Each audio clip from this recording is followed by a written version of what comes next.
either thought you were cramping their style, or they could have been secretly very proud of it, or maybe both. Yeah, I think probably.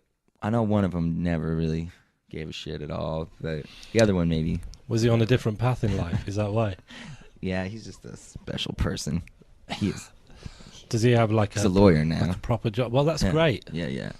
What branch of law? He actually works for an environmental non-profit law firm in Washington, D.C., and he, which is very funny because he's not like a tree hugger. He's like the opposite. He's like, he's the most cynical. Like he'll just, he'll argue with you about anything you bring up to him. He'll take the other side even if he doesn't believe it. Which but maybe the lawyer, I guess. Tree hugging organizations need those kinds of people to really kind of sort the stuff out. Yeah, when he took that job, I was just totally shocked. And now he's writing like grants for like clean water in Africa and all this stuff, and he's like turning into this like do-gooder. It's funny. Well, you both are in a way. I guess. Yeah. I guess so. That's not bad. I guess so, he said with hesitancy. So would I have been able to infer this about you? So if I had met your parents, say 10 or 15 years ago, did you grow up in a fairly kind of liberal kind of environment? Yes, I would say that's true. My father plays music, not as a job, but he always played music, and like he played in a cover band when we were kids, just making extra money. And would you go and see them? Yeah, that was actually my first public performance. His band's called the Manville Band. I sang "Oh Donna" with them when I was 6 years old. That "Oh Donna." So that your path was marked out at that moment in time.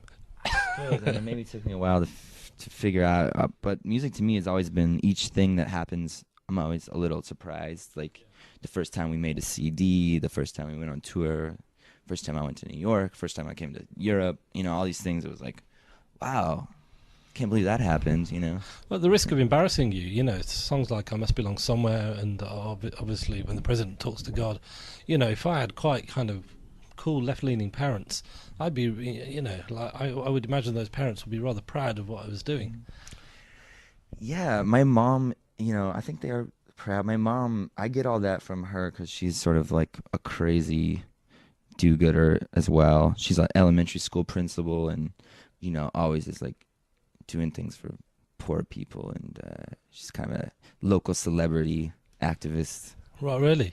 Yeah. So in the local paper for whatever reason. Yeah, she's like semi famous, separate from anything I've done.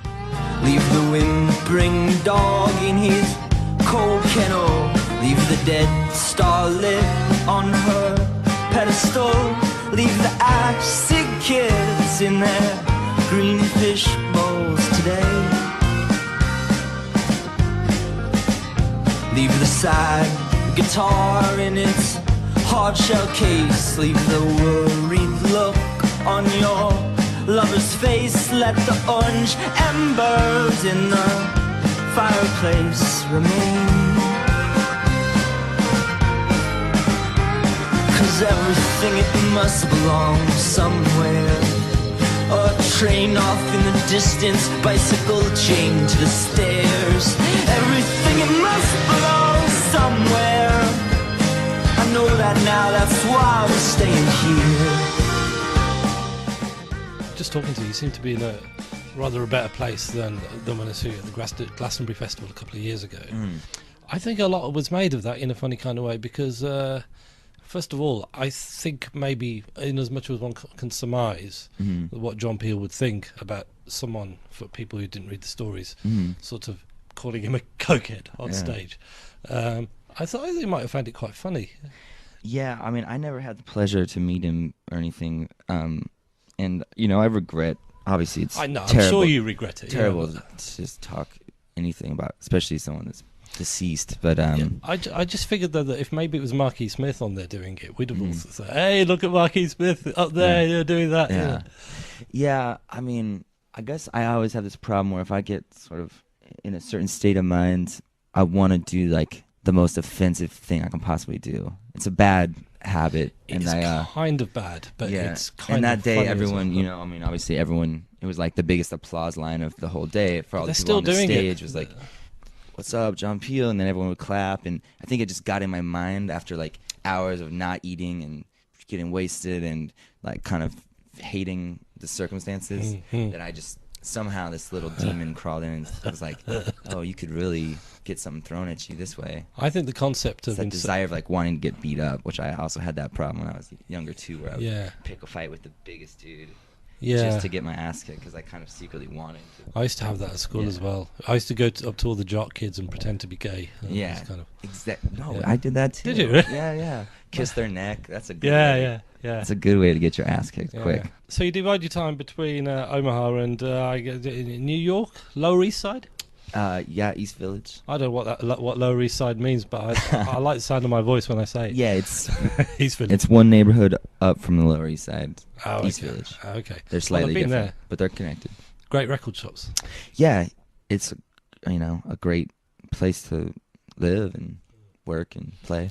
And get colossal slices of pizza. Too. Yeah, at any time of day. What's the deal with Ray's Pizza? I see it everywhere. Yeah, it's clearly they're all different Rays. Mm-hmm. Who is the original Ray of Ray's Pizza? That I cannot answer. That's one of the mysteries. How long do you think you will have to live there until you find out? Probably the rest of my life. That's true. Maybe that's your calling in New York. Yeah. Are there any similar enigmas in Omaha that keep you coming back? There's a semi-famous ice cream vendor who I guess kind of hard to describe, just a zany person that people wait, and there's more than one ice cream truck, but you always hope that it's this guy. This particular ice cream vendor. Yeah. Do you know his name? His name is like EG or something like that. It's like two letters. You must have known this guy CG. your whole life. Yeah. Has he always been the ice cream man in Omaha? Yeah. He's as long as I can remember. So he's like a local character. Yeah. He'll like do semi magic tricks that like are like really easy to see through and stuff like that. It's like the ice cream man. It's like the idealization of the ice cream man that Jonathan Richman sang about in his song "Ice Cream Man." Yeah, I suppose so. So we mentioned Breakman earlier on. It's a double A side, I believe, with Hot Knives. Yeah, it could be true. In Britain, I believe that is the case. Could you tell me a bit about the kind of the genesis of Hot Knives? That's a story, about a woman who, I guess, has to kind of be reborn and rediscover her life after realizing that the life she's known is a sham.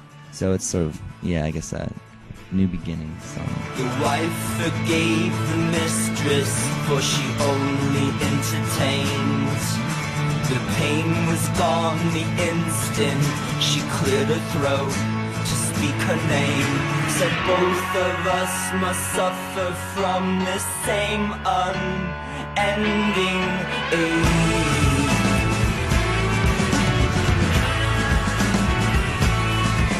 The world was not of interest, though her days were never dull. Her bed beneath the crucifix, on guests performing miracles, with the Son of God just hanging like a common criminal.